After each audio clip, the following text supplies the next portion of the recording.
Thich. Hi, my name is Francis, and my parents gave me the name after St. Francis of Assisi.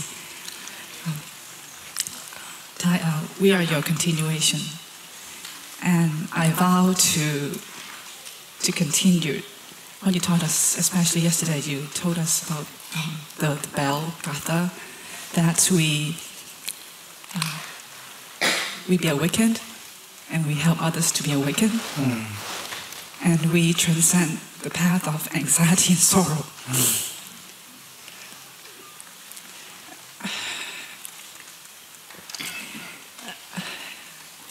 This is my vow, and I know that the path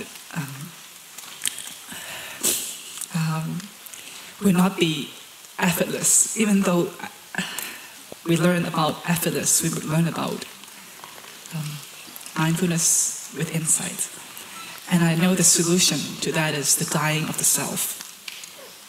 With the dying of the self, then they can be effortless. But at the same time, to live that vow, we will have to go through burning decisions, like flames burning, and we have to make the decisions against the collective energies. And I also see that I'm transforming my suffering and also my parents' suffering.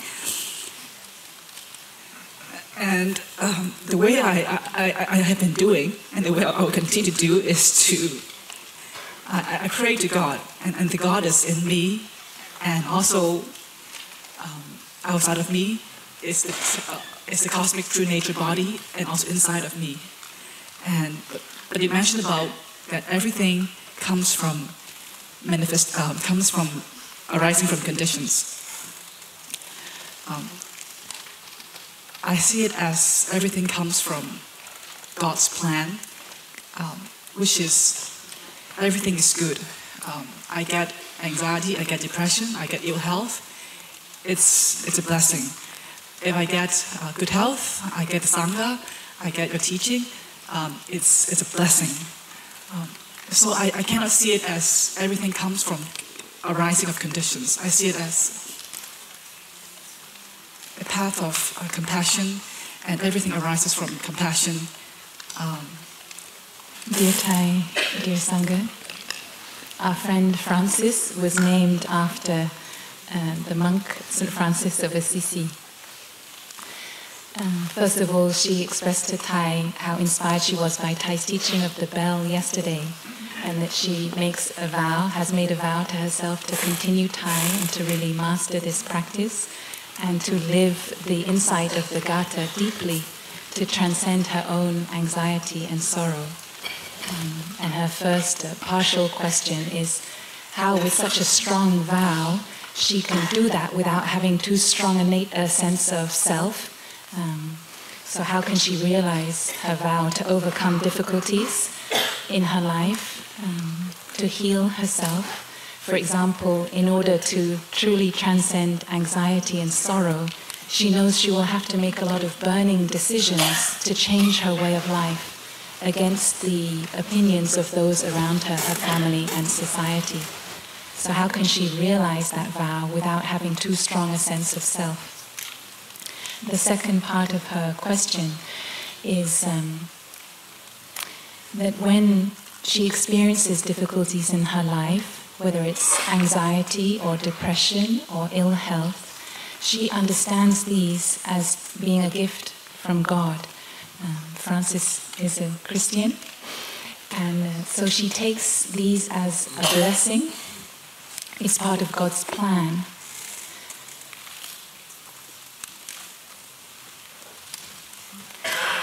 So her question is, she sees God as something both outside herself and inside her, but is it true that God is good, that everything God sends to her is good, and that she should receive it as good?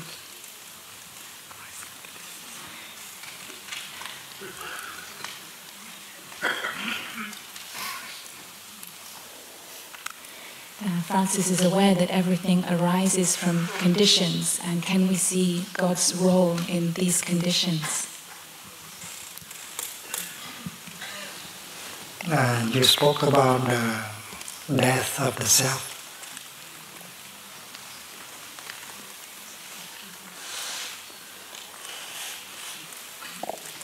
The dying of the self.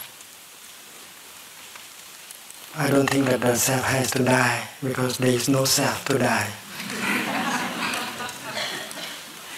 The self is just a view, a wrong view, a notion.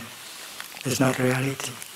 So there is no need for something that is not there to die. We should not try to kill the self.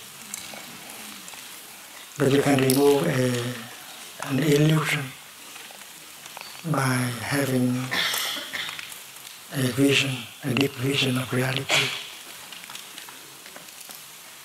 So practicing the meditation on impermanence, because everything is changing so quickly, and naturally the notion of the self is no longer there, because the self is something that is everlasting, remaining the same. And you may ask whether God is a self or not. Sure that God is not a self. If God is a self, and then all of us are selves, the big self or the small selves.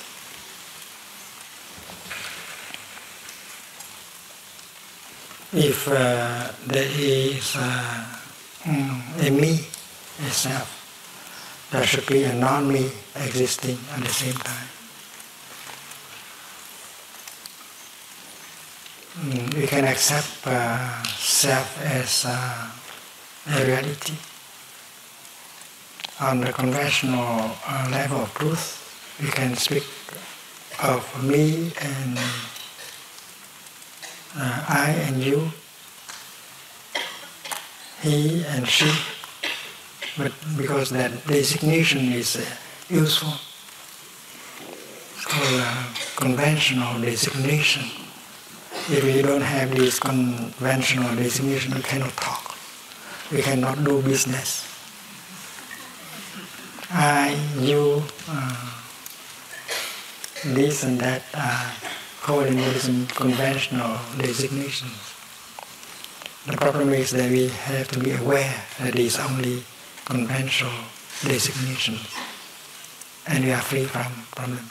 We can make good use of them, but we are free from them. And as I have said, that even the Buddha, you have to be free from the Buddha. There is a Zen teacher. One day in his Dharma talk, he said, I am allergic to the word Buddha. But sometimes I have to pronounce the word Buddha. But do you know, my friends, every time I have to utter the word Buddha, after that I have to go to the bathroom and rinse my mouth 3 times. That's the way the Zen people talk. They want to speak about freedom, and even freedom from Buddha. Because the Zen teachers, they have their own way, and their way is sometimes very strong. I am allergic to the word Buddha. Every time I have to pronounce the word Buddha, and then I have to go back and rinse my mouth. It's something not very clean. It's a very strong statement. And then in audience, there was a Zen student who stood up and said, Dear teacher, I am also allergic to the word Buddha. Every time I hear you pronounce the word Buddha, I have to go to the river and wash my ear 3 times. I think that is a good couple of teacher and students. They are free from words and notions. Even the important words like Buddha or God, they are free from their notions. Because we may get Buddha and God only as notions and not the truth, the reality. So we have to be very careful. And of course in this retreat we have learned about dependent origination. Remember, we have that example on the clouds. There are many clouds in the sky. And these clouds, they interact with each other. And they produce each other. But that is the lateral, horizontal relationship. But we know also that all clouds come from the ocean. So there is a vertical relationship. So you are a cloud, but you carry the ocean with you.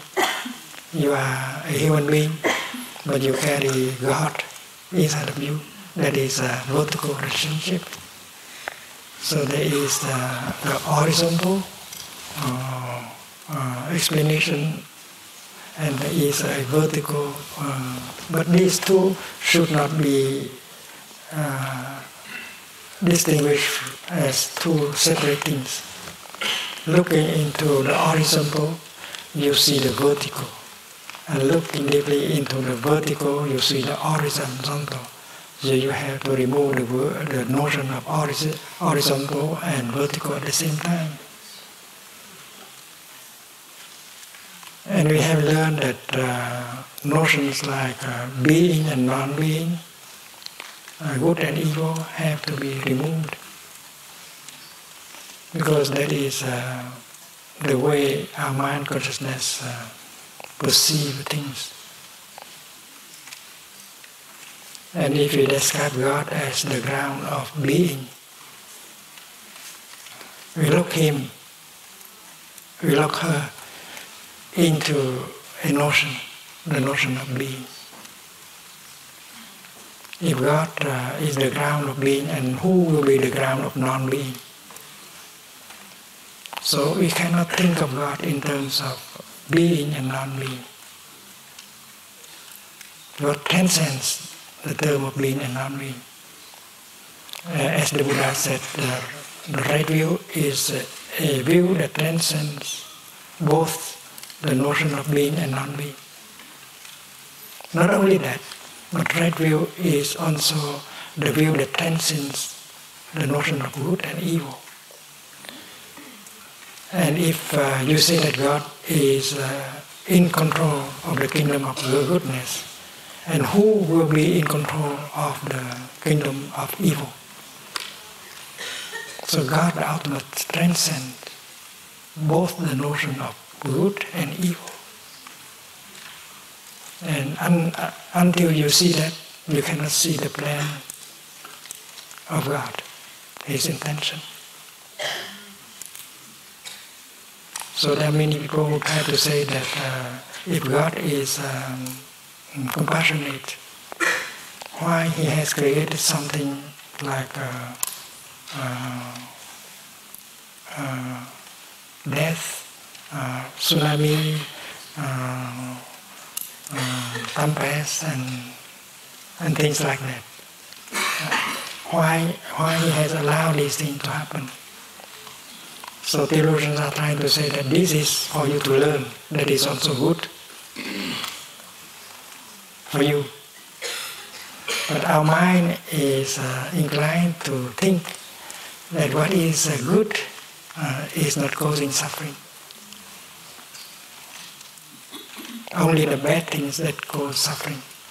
So that is our mind of discrimination. So we should not use that mind of discrimination in order to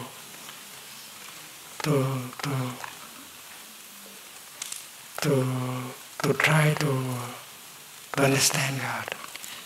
So that is why the deepest way, the most wonderful way to touch the ultimate is to remove notions, including the notion of being and non-being, good and evil. And we have learned that for Alaya Vishnana, everything is a wonder. There is no good, no evil in it. There is no being and non-being in it. It's only mind consciousness has these notions. We are caught in these notions, and these notions may be useful. But if you are caught in it, you suffer.